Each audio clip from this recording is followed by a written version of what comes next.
दोस्तों, मेरा नाम आनंद और आप सभी देख रहे हैं यूनिक वे।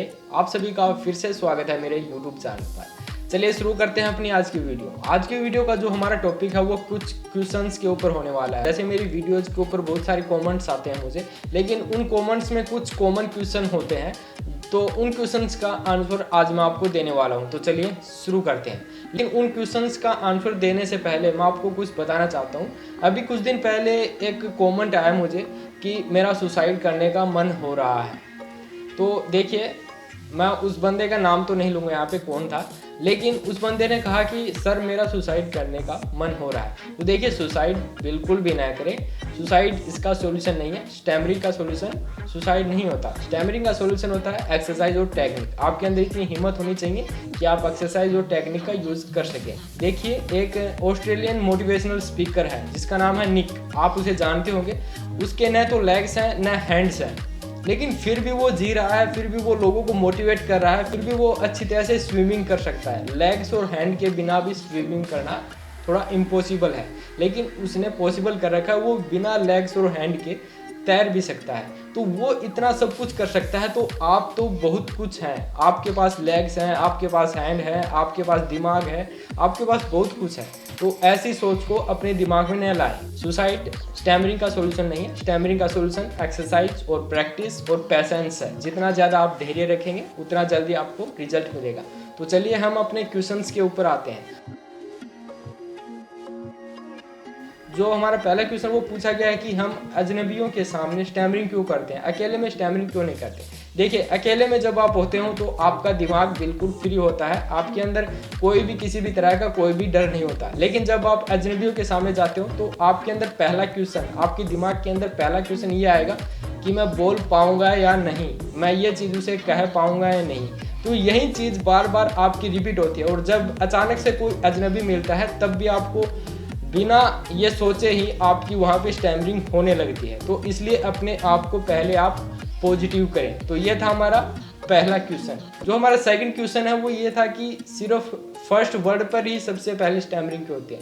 तो यहाँ पर भी वही चीज़ आती है कि सबसे पहले हम सोचते ही अपनी स्टैमरिंग के बारे में, तो सबसे पहले उसी के ऊपर हमें स्टैमरिंग होगी ना। जैसे जैसे हम बातें करते हैं हमको ये अनुभव हो जाता है कि अगले वाले को अपनी स्टैमरिंग के बारे में पता चल गया है और वो हमारी स्टैमरिंग को देख रहा है।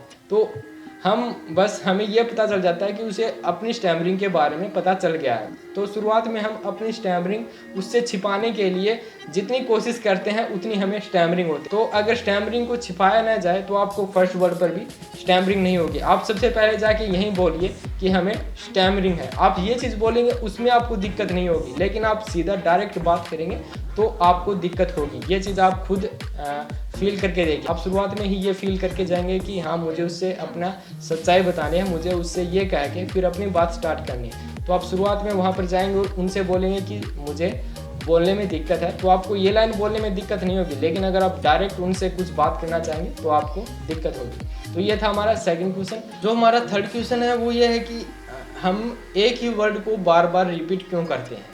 देखिए, आपको जो चीज़ चाहिए उसको आप बार बार मांगेंगे कि मुझे ये चीज़ चाहिए, मुझे ये चीज़ चाहिए। आप छोटे बच्चे थे तब आप किसी मेले में गए होंगे, वहाँ पे आपने अपनी मॉम को बोला हो कि मुझे तो यही चाहिए, यही चाहिए, यही चाहिए। आप सिर्फ उसी का नाम लेते थे। तो आप जो बोलना चाहते हैं वो आपसे नहीं बोला जाता, इसलिए आप उस वर्ड को बार बार रिपीट करते हैं। आप बार बार मैं यानी बार बार आप उस मैं को ही रिपीट करते हैं। लेकिन आपका दिमाग आपके कंट्रोल में हो और आप उस चीज़ को फील करें कि मैं सिर्फ इसी वर्ड को दोहरा रहा हूँ, तो उस टाइम फिर आपको ये जो बार बार रिपीट वाली दिक्कत है ये नहीं होगी।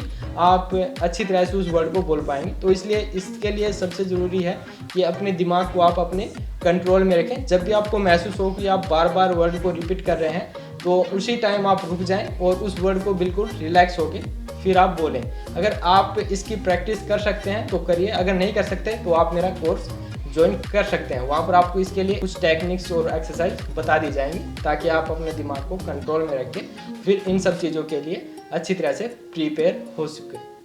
जो हमारा फोर्थ पॉइंट है वो ये है कि स्टैमरिंग के लिए सबसे ज़रूरी एक्सरसाइज क्या है। स्टैमरिंग के लिए सबसे ज़रूरी एक्सरसाइज क्या है। तो स्टैमरिंग के लिए हर एक एक्सरसाइज ज़रूरी है, लेकिन सबसे ज़रूरी हमारे लिए है मेडिटेशन और कुछ ब्रीदिंग एक्सरसाइज। जितनी ज़्यादा आप अपनी ब्रीदिंग को कंट्रोल में रख सकते हैं, जैसे बेली ब्रीदिंग हो गई, कोस्टल ब्रीदिंग हो गई, इन दोनों एक्सरसाइज को आप जितना ज़्यादा कर सकते हैं उतना ज़्यादा करें। जितना ज़्यादा आप इन पर फोकस करके इनको करेंगे उतना आपको स्टैमिना में फ़र्क देखने को मिलता रहेगा। तो आप एक बार इनकी कोशिश करके देखें। देखिए 6 या 7 दिन में रिजल्ट नहीं मिलेगा, ये मैं अपनी हर एक वीडियो में बोलता हूँ। आपको बार बार एक्सरसाइज करनी पड़ेगी, जितनी एक्सरसाइज करोगे उतना आपको बेनिफिट मिलेगा, ज़रूर मिलेगा। तो ये थे हमारे आज के कुछ मेन क्वेश्चन। अगर आपके भी कोई क्वेश्चन है तो आप मुझे वो कमेंट बॉक्स में पूछ सकते हैं, या फिर मुझे पर्सनली मैसेज करके व्हाट्सएप के ऊपर ये सब क्वेश्चन पूछ सकते हैं आप। तो आज की वीडियो में इतना ही, फिर से मिलते हैं हम एक नई वीडियो के साथ। तब तक के लिए थैंक यू, अपना ख्याल रखिए।